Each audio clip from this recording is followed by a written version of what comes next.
Harry Potter and the Deathly Hallows Chapter 14 Part 2 The Thief. நான் இப்போ ஒரு picture இதில் அட்டாச் பண்ணியிருக்கேன் இல்லைங்க, ரான் அண்ட் ஹெர்மாயினி இருக்கிற மாதிரி.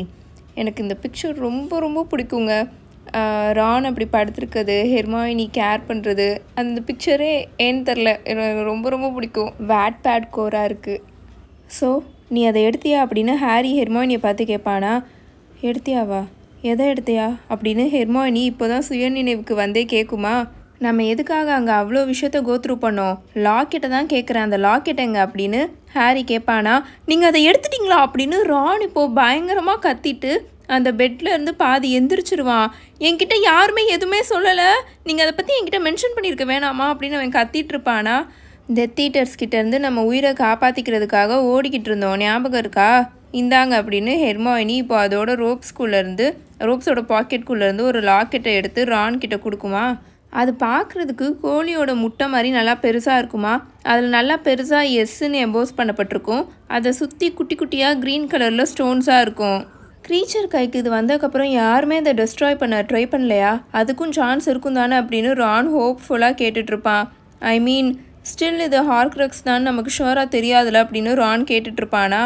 நானும் அதே தான் நினச்சேன் அப்படின்னு ஹெர்மாயினி அந்த லாக்கெட்டை இப்போது ரான் கையிலேருந்து வாங்கி நல்லா உத்து பார்த்துட்ருக்கோம். இதை இதுக்கு முன்னாடி மேஜிக்கலி டெஸ்ட்ராய் பண்ணியிருக்காங்கன்னா கண்டிப்பாக இதில் ஏதாச்சும் டேமேஜ் சைன் இருக்கும் அப்படின்னு அது நல்லா உத்து பார்த்துட்டே சொல்லிட்டு இருக்குமா.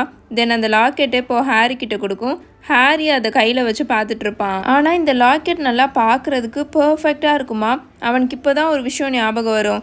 அந்த டைரி இருக்குல்ல, அது ஒரு ஹார்க்ரக்ஸ் தானே, அதை டெஸ்ட்ராய் பண்ணப்பட்ட போது அது எப்படி என்ன மாதிரி ஆச்சுன்னு நம்ம எல்லாத்துக்குமே தெரியும். அதே மாதிரி டம்பிள்டோர் அந்த மோதிரத்தை அடிக்க ட்ரை பண்ணும்போது அந்த ஸ்டோன் அந்த மோதிரத்துலேருந்து வெளியில் வந்திருக்கும். அந்த ஸ்டோன் அந்த மோதிரத்தில் இருக்கவே இருக்காது. ஸோ ஹாரிக்கு அதுதான் இப்போ ஞாபகம் வரும். க்ரீச்சர் சொன்னது சரிதான் போல், நம்ம இதை ஓப்பன் பண்ணுறதுக்கு முன்னாடி இதை எப்படி டெஸ்ட்ராய் பண்ணுறதுன்றதை பற்றி ரிசர்ச் பண்ணியே ஆகணும் அப்படின்னு ஹாரி சொல்லிட்டு இருப்பான். பட் சடனாக ஹாரிக்கு இப்போ அவன் கையில் எதை வச்சுருக்கான்ற அவேர்னஸ் வருமா. அவனுக்கு இப்போவே இந்த லாக்கெட்டை ஓப்பன் பண்ணி அதுக்குள்ளே இருக்கிறத அழிக்கணுன்ற மாதிரி தோணும். எப்படி அழிக்கணும்னு சுத்தமாக ஐடியா இல்லைனாலுமே அதை ஓப்பன் பண்ணணும்னு அவனுக்கு தோணுமா. என்னென்னமோ பண்ணி பார்த்துட்டு இருப்பான், என்னென்னமோ ட்ரை பண்ணுவான், அது ஓப்பனே ஆகாது. அடுத்து ஹெர்மாயினி வாங்கி ட்ரை பண்ணும், அப்பையும் ஓப்பன் ஆகாது. ரான் வாங்கி ட்ரை பண்ணுவான், அப்பையும் ஓப்பன் ஆகாது. ரான் அவனோட கைக்குள்ளே அந்த லாக்கெட்டை டைட்டாக வச்சுருப்பானா. உன்னால் அதை ஃபீல் பண்ண முடியுதா அப்படின்னு அவன் அமைதியாக கேட்பானா. நீ என்ன சொல்கிற அப்படின்னு ஹாரி கேட்பானா. ரான் அந்த ஹார்க்ரக்ஸை ஹாரி கிட்ட கொடுப்பான். ஒரு 2 செகண்ட்ஸ் கழிச்சு தான் ரான் என்ன சொன்னான்றதே ஹாரினால் ரியலைஸ் பண்ண முடிஞ்சுது. என்னென்னா அது அவனோட பிளட் அவனோட நரம்பில் பாஸ் ஆகுற அந்த ஒரு ஃபீலிங்காக என்னன்னு தெரில, இல்லைன்னா அந்த லாக்கெட்டுக்குள்ளே ஏதோ ஒன்று துடிக்குதான் தெரில. ஆனால் அது எப்படி இருந்துச்சுன்னா ஏதோ ரொம்ப குட்டியாக இருக்கிற மெட்டல் ஹார்ட் இருக்கும்ல, இதயம், அது அந்த லாக்கெட்டுக்குள்ளே இருக்கிற மாதிரி ஹாரிக்கு ஃபீல் ஆகிட்டு இருந்தது. இதை வச்சு நம்ம இப்போ என்ன பண்ண போகிறோம் அப்படின்னு ஹெர்மாயினி கேட்குமா. இதை எப்படி டெஸ்ட்ராய் பண்ணுறதுன்னு கண்டுபிடிக்கிற வரைக்கும் இதை நம்ம சேஃபாக வச்சுக்கணும் அப்படின்னு ஹாரி சொல்லிவிட்டு அவனோட கழுத்தில் அந்த லாக்கெட்டை மாட்டி அந்த ரோப்ஸ்குள்ளே அந்த லாக்கெட்டை போட்டுப்பானா. இப்போது ஹாக்ரிட் கொடுத்தாருல ஒரு சின்ன பவுச்சு ஹாரிக்கு, அந்த பவுச்சு கூடவே அந்த லாக்கெட்டும் தொங்கிட்டு இருக்கும் அவனோட கழுத்தில்.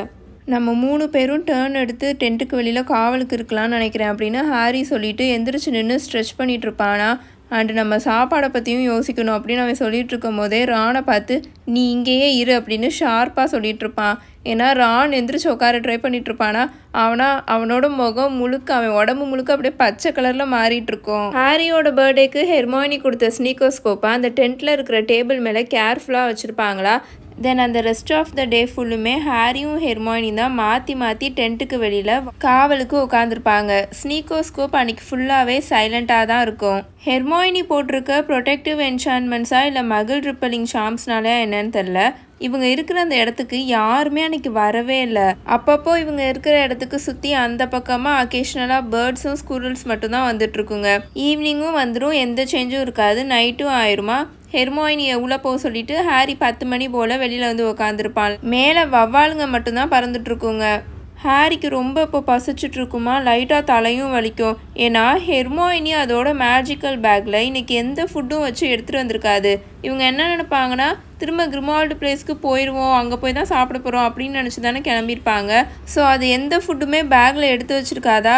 அதனால இப்போ வேறு வழியே இல்லாமல் ஹெர்மாயினி அங்கங்கே மரத்தில் வளர்ந்துருக்கும்ல மஷ்ரூம்ஸு, அதை எடுத்துகிட்டு வந்து ஒரு பில்லி கேன் எடுத்துகிட்டு வந்திருக்கோம். அதில் வச்சு தான் ஸ்டூ பண்ணி கொதிக்க வச்சு அதை தான் சாப்பிடுவாங்களா. ரானால அதை சாப்பிடவே முடியாது. 2-3 மட்டும் சாப்பிட்டுட்டு அப்படியே வச்சிடுவான் மூஞ்ச சுழிச்சிட்டு. ஹாரி மட்டும் வேற வழியே இல்லாமல் சாப்பிடுவான், இல்லைன்னா ஹெர்மாயினி ஹர்ட் ஆயிரும்னு. ஸோ 10 மணி போல் அவன் வெளியில் வந்து உட்காந்துருப்பானா. அப்பப்போ வெளியில் அங்கே ஏதாவது இந்த இலை அசைகிற சத்தம், மரம் அசைகிற சத்தம் இது மட்டும் தான் கேட்டுட்ருக்கோம். அது கண்டிப்பாக மனுஷாட்களாக இருக்காது, ஏதாச்சும் அனிமல்ஸ் ஆர் பேர்ட்ஸாக தான் இருக்குன்னு ஹாரிக்கு நல்லாவே தெரியும். ஆனாலும் அவனோட மந்திரக்கோலை ரெடியாக வச்சுருப்பான். இந்த ஹார்க்ரக்ஸை எப்படியாவது எடுத்துகிட்டு வந்துட்டா அவங்க இப்போ ரொம்ப நிம்மதியாக இருப்பாங்க அப்படின்னு தான் ஹாரி நினச்சிட்டு இருந்தான். ஆனால் அவன் இப்போ சுத்தமாக அப்படி இல்லை. அந்த இருட்டில் உட்காந்துட்டு ஏதேதோ அவன் யோசிக்க ஆரம்பிச்சிருவான். அடுத்து இப்போ நம்ம என்ன பண்ண போகிறோம் அப்படின்றதே அவனுக்கு தெரியல. இதுக்கடுத்து என்ன ஆகும் ஏதாகும்னு அவனுக்கு தெரியல. ரொம்ப மனசு குழப்பமாகவே இருந்தது. இன்னும் ஒரு சில ஹார்க்ரக்ஸஸ் வெளியில் இருக்குது, பட் அது எங்கே இருக்குன்னு ஒரு துளி ஐடியா கூட இவங்களுக்கு இல்லை. ஃபஸ்ட்டு அந்த ஹார்க்ரக்ஸஸ்லாம் எதுன்னு கூட அவங்களுக்கு தெரியாது இல்லையா. அது மட்டும் இல்லாமல் இப்போ ஒரு ஹார்க்ரக்ஸை எடுத்துகிட்டு வந்துட்டாங்க, அதை எப்படி டெஸ்ட்ராய் பண்ணணும்னு தெரில. அது பாட்டுக்கு அவனோட கழுத்தில் அவனோட சதை பக்கத்தில் தொங்கிட்டுருக்கு. அப்பப்போ அது லைட்டாக உள்ளுக்குள்ளே துடிக்கிற மாதிரி ஹாரிக்கு ஃபீல் ஆகும். அவனோட ஹார்ட் பீட்டோடு சேர்த்து இன்னொன்று அப்பப்போ இர்ரெகுலராக துடிக்கிற மாதிரி அவனுக்கு இருக்கும். இதில் என்னென்னா இவ்வளோ நேரம் அவனோட சதையை ஒட்டி அவன் உடம்பை ஒட்டி தானே இருக்குது, கொஞ்சம் கூட அது சூடாகவே ஆகலை. அப்படியே ஐஸ் வாட்டர்லேருந்து எடுத்தால் எப்படி இருக்கும் அந்த மாதிரி ஜில்லுன்னு தான் இருக்கும். டென்ட்டுக்குள்ளே ராணும் ஹெர்மாயினியும் அமைதியாக பேசிகிட்டு இருப்பாங்களா, அந்த சத்தமும் ஹாரிக்கு வெளியில் கேட்டுட்ருக்கோம். ஹாரி அங்கே உட்காந்துட்டு அவனோட ஓன் பயத்தையும் அவனோட எக்ஸாஷனையும் வேற எங்கேயாவது மாற்றுறதுக்கு ட்ரை பண்ணிட்டு இருப்பானா. அவன் கழுத்தில் இருக்கிற அந்த ஹார்க்ரக்ஸ் துடிக்க துடிக்க நம்மக்கிட்ட இப்போ மிச்சம் இருக்கிற டைமே ரொம்ப கம்மி தான் அப்படின்னு அவனுக்கு தோணிகிட்டே இருக்கும். அப்போது அவனுக்கே தோணிடும், ஒரு ஐடியா தோணும். டக்குன்னு அவனோட மைண்டு ஸ்டூப்பிட் ஐடியா, பேசாமல் இரு, அதை பற்றி யோசிக்காத அப்படின்னு அவனுக்குள்ளே அவனே சொல்லிப்பான். அவனோட தழும்பு இப்போ லைட்டாக எரிய ஆரம்பிச்சிடும். தேவையில்லாமல் இதை பற்றிலாம் யோசிச்சு நம்ம அந்த பக்கமாக போக போகிறோன்னு பயந்துட்டு அவன் இப்போ அவனோட தாட்ஸை வேறு பக்கமாக திருப்பிகிட்ருப்பான். அவன் இப்போ பாவப்பட்ட க்ரீச்சர் பற்றி யோசிச்சு பார்த்துட்ருப்பான். இவங்க 3 பேரும் வீட்டுக்கு வந்துடுவாங்கன்னு எக்ஸ்பெக்ட் பண்ணிவிட்டு உட்காந்துருக்கோம். ஆனால் பாவம் இந்நேரத்துக்கு ஆக்ஸ்லியை தான் அது ரிசீவ் பண்ணியிருக்கோம். க்ரீச்சர் அமைதியாக இருக்குமா இல்லை அந்த டெத் ஈட்டர்ஸ் கிட்ட அதுக்கு தெரிஞ்ச எல்லா விஷயத்தையுமே சொல்லிடுமா அப்படின்னு ஹாரி யோசிப்பான். கடந்த 1 மாதத்தில் க்ரீச்சர் கம்ப்ளீட்டாக மாறிடுச்சு அப்படின்னு தான் ஹாரி நம்பிட்டு இருப்பான். ஸோ அது இப்போ நமக்கு தான் லாயலாக இருக்கும் அப்படி தான் அவன் நம்புவானா. ஆனால் இப்போ அங்கே என்ன நடந்திருக்கும் அப்படின்னு அவனுக்கு சுத்தமாகவே தெரியல. அந்த டெத் ஈட்டர்ஸ் போட்டு க்ரீச்சரை பயங்கரமாக டார்ச்சர் பண்ணியிருந்தாங்கன்னா என்ன ஆயிருக்கும் அப்படின்னு ஹாரி யோசிப்பானா. ரொம்ப மோசமாக இருக்கிற இமேஜஸ்லாம் இப்போ அவன் மைண்டுக்குள்ளே வந்துட்டுருக்கும். வேகமாக அதை பற்றி யோசிக்கக்கூடாதுன்னு அவன் டைவர்ட் பண்ணிட்டு இருப்பானா. இவங்க 3 பேருமே சேர்ந்தே டிசைட் பண்ணியிருப்பாங்க க்ரீச்சரை இங்கே சம்மன் பண்ணி கூப்பிட வேணான்னு. ஏன்னா அது கூட சேர்ந்து மினிஸ்ட்ரியில் இருக்கிற ஆட்களும் சேர்ந்து இங்கே வந்துட்டாங்கன்னா என்ன பண்ணுறது, அதனால இவங்க முன்னாடியே அப்படி டிசைட் பண்ணி வச்சுருப்பாங்களா. ஹாரியோட தழும்பு இப்போ பயங்கரமாக எரிய ஆரம்பிச்சிடும். நமக்கு தெரியாத நிறைய விஷயங்கள் இங்கே இருக்குது அப்படின்ற மாதிரி ஹாரி இப்போ யோசிச்சுட்டு இருப்பான். லூப்பின் அன்னைக்கு சொன்னது கரெக்ட் தான்.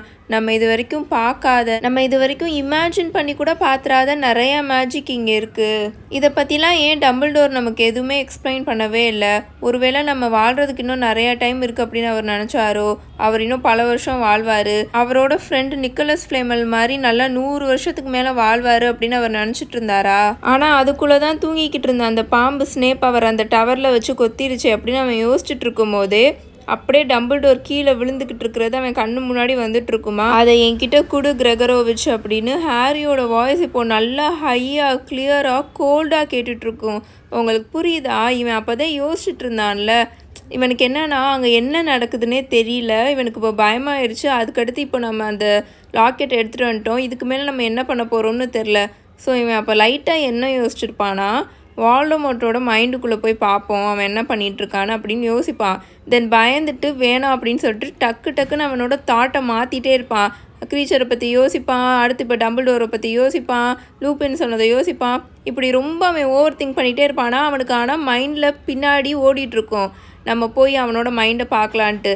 அதனால தான் அப்போலேருந்து அவனுக்கு லைட்டாக தழும்பு கொஞ்சம் கொஞ்சமாக எரிய ஆரம்பிச்சு, இப்போ நல்லா எரிய ஆரம்பிச்சு இப்போது வால்டமோர்ட்டோட மைண்டுக்குள்ளே வந்துட்டான். இப்போ அவனுக்கு முன்னாடி நல்ல நீளமான விரல்கள் வச்சுருக்க அவனோட வெளுத்து போன கைகளில் அவனோட மந்திரக்கோலை நீட்டி வச்சுருப்பான். அவனுக்கு முன்னாடி இப்போது மிட் ஏரில் ஒருத்தவர் தலைகீழாக தொங்கிட்டு இருப்பாரு. எந்த ஒரு கயிறை போட்டும் அவரை தொங்க விட்டுருக்க மாட்டாங்க. மிட் ஏரில் அப்படியே அவர் ஃப்ளோட் ஆகிட்டு இருப்பாரு. அவரை பார்த்து ஹாரி அவனோட மந்திரக்கோலை நீட்டி பிடிச்சிட்டு இருப்பானா. அவரோட ஃபேஸே அவ்வளோ பயந்து போயிருக்கிற மாதிரி இருக்கும். அவரோட தலைமுடியும் தாடியும் நல்ல பியூர் ஒயிட் கலரில் இருக்குமா. அவரோட தாடிலாம் நல்ல திக்காக இருக்குமா. பார்க்குறதுக்கு சாண்டா கிளாஸ் மாதிரியே இருப்பார். அது என்கிட்ட இல்லை, அது இப்போ என்கிட்ட இல்லை, பல வருஷத்துக்கு முன்னாடியே என்கிட்ட இருந்து அது திருடப்பட்டுருச்சு அப்படின்னு அவர் சொல்லுவாரா. லார்டு வால்டோமோர்ட் கிட்ட பொய் சொல்லாத கிரெகரோவிச், அவருக்கு எல்லாமே தெரியும், அவருக்கு எல்லாமே எப்போவுமே தெரியும் அப்படின்னு ஹாரி அவரை பார்த்து சொல்லிட்டு இருப்பான். அதாவது வால்டோமோர்ட்டே கிரெகரோவிச் கிட்ட தனக்கு எல்லாமே தெரியும் அப்படின்னு சொல்லிட்டு இருக்கான். பெருமையாக அவனை பற்றி சொல்லிட்டு இருக்கான், எனக்கு எல்லாமே தெரியும் அப்படின்ற மாதிரி. தலைகீழாக தொங்கிட்டு இருக்கவரோட கண்கள் நல்லா பெருசாகுமா. அப்படியே பயத்தில் அது டைலேட் ஆகுற மாதிரி இருக்கும். நல்லா ரொம்ப பெருசாகி நல்லா பெருசாகிட்டே இருக்கிற மாதிரி இருக்கும். அப்படியே இப்போ ஃபுல்லாக அங்கே இருட்டாயிரும். ஹாரி அங்கே இருக்கிற இருட்டான காரிடோரில் ஓடிட்டுருப்பான். இப்போ அவன் கிரெகரோவிச்சாக ஓடிட்டுருப்பான். கையில் ஒரு லேண்டன் இருக்கும்ல, விளக்கு, அதை ஏந்திட்டு அவன் ஓடிட்டுருப்பான். இப்போ உங்களுக்கு இதெல்லாம் புரியும்னு நினைக்கிறேன். வால்டமோர்ட் இப்போது கிரெகரோவிச்சோட மைண்டுக்குள்ளே போய் பார்த்துட்ருக்கான். ஹாரி இப்போது வால்டமோர்ட்டோட மைண்டுக்குள்ளே இருக்கிறனால வால்டமோர்ட் என்ன பார்க்குறான்றது ஹாரினாலையும் இப்போ பார்க்க முடியும்ல. ஸோ அதுதான் இப்போ அங்கே நடந்துட்டுருக்கு.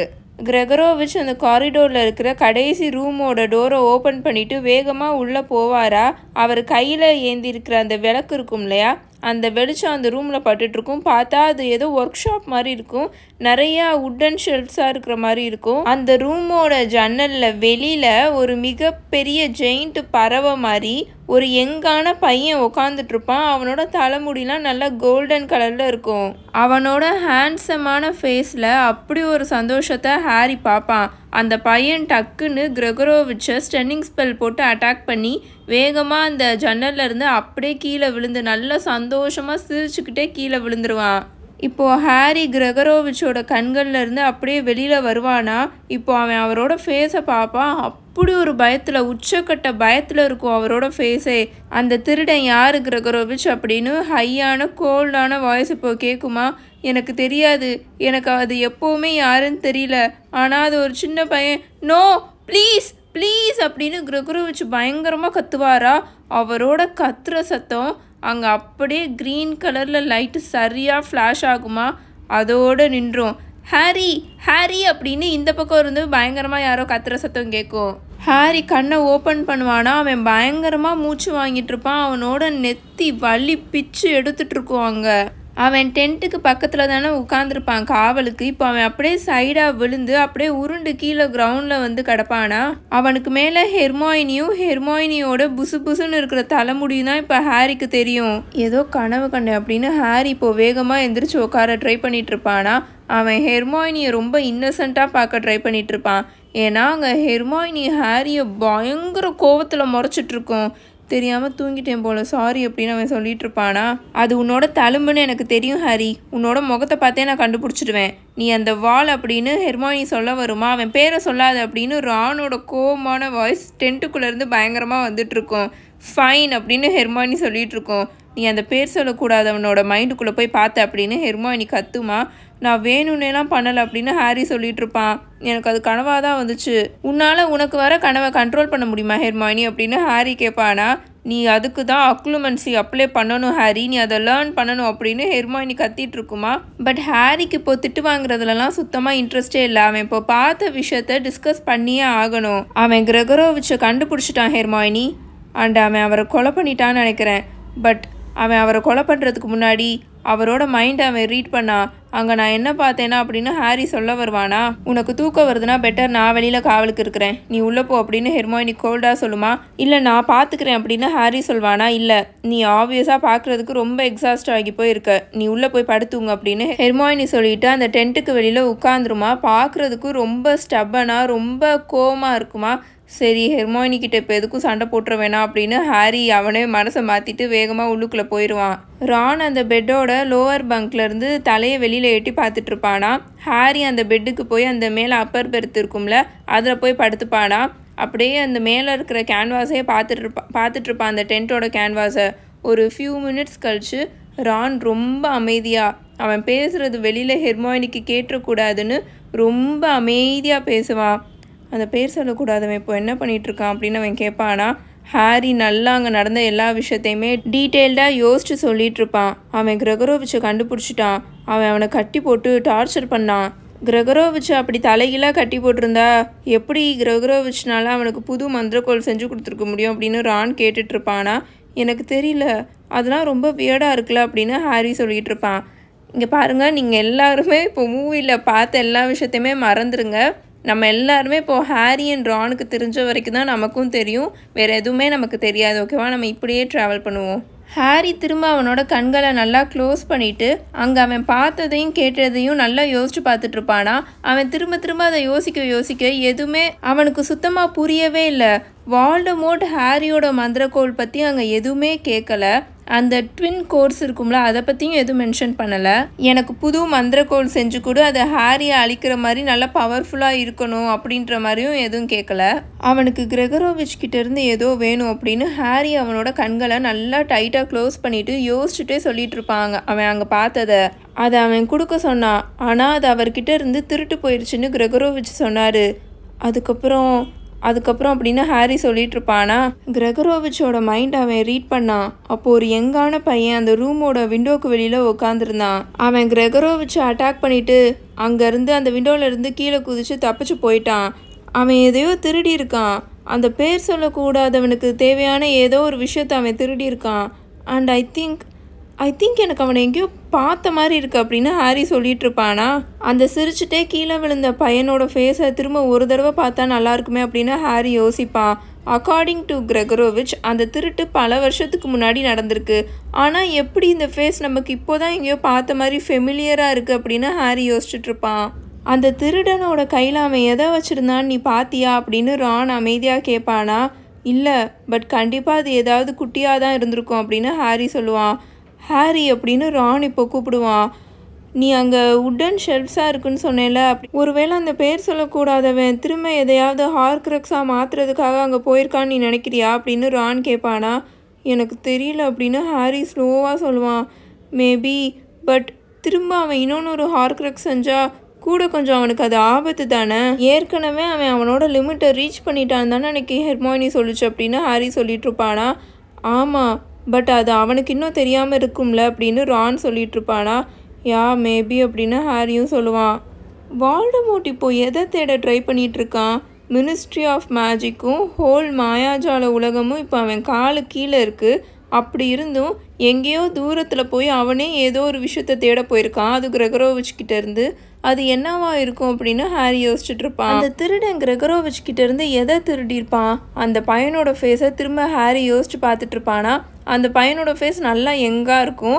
அவன் ஃபேஸில் இந்த ஜார்ஜும் ஃப்ரெட்டும் ஏதாவது சேட்டை பண்ணானுங்கன்னா அவனுங்க முகத்தில் ஒரு சந்தோஷம், அந்த ஒரு குறும்பு தெரியும்ல, அதே மாதிரி தான் இருக்கும் அந்த பையனோட ஃபேஸும். கிரெகரோவிச்சோட மைண்டில் அவன் பார்த்த ஃபேஸும். அந்த பையன் அந்த ஜன்னல்ல இருந்து அப்படியே பறவை மாதிரி பறந்து போயிட்டான். ஹாரி அவனை எங்கேயோ பார்த்துருக்கான், ஆனால் எங்கே பார்த்துருக்கான்னு தான் அவனுக்கு இப்போ ஞாபகம் வர மாட்டேது. கிரெகரோவிச் இப்போ இறந்து போயிட்டனால அடுத்து இப்போ ஆபத்து இருக்கிறது அந்த திருடனுக்கு தான். அந்த திருடன் தான் இனி மாட்டுவான் அப்படின்னு ஹாரி யோசிச்சுட்டு இருப்பானா. அவனோட தாட் ஃபுல்லுமே அந்த பையன் மேலே தான் இருக்கும். கீழே இருந்து ரான் தூக்கத்தில் அப்படியே சவுண்டு ஒரு ரசத்தம் மேலே வரையும் கேட்டுட்ருக்குமா. ஹாரியும் அப்படியே தூங்கிடுவான். இதோட சாப்டர் 14 த தீஃப் முடிஞ்சிருச்சு. உங்களுக்கு இந்த வீடியோ பிடிச்சிருந்துச்சுன்னா மறக்காமல் லைக் பண்ணுங்கள். உங்களுக்கு ஹாரி பாட்டர் ஸ்டோரி ரொம்ப பிடிக்கும்னா கீழே கமெண்ட் செக்ஷனில் ஒரு ஹார்ட்டும் நம்ம பேஜில் யூஸ் பண்ணுற அந்த ஸ்டாண்டர்ட் ஸ்மைலியான அந்த ஸ்பார்க்கிள் ஆகிற ஸ்மைலியையும் தட்டி விடுங்க. உங்கள் எல்லாரையும் சாப்டர் 15 த காப்ளின்ஸ் ரிவெஞ்சில் வந்து மீட் பண்ணுறேன். Until then bye bye tales by mini.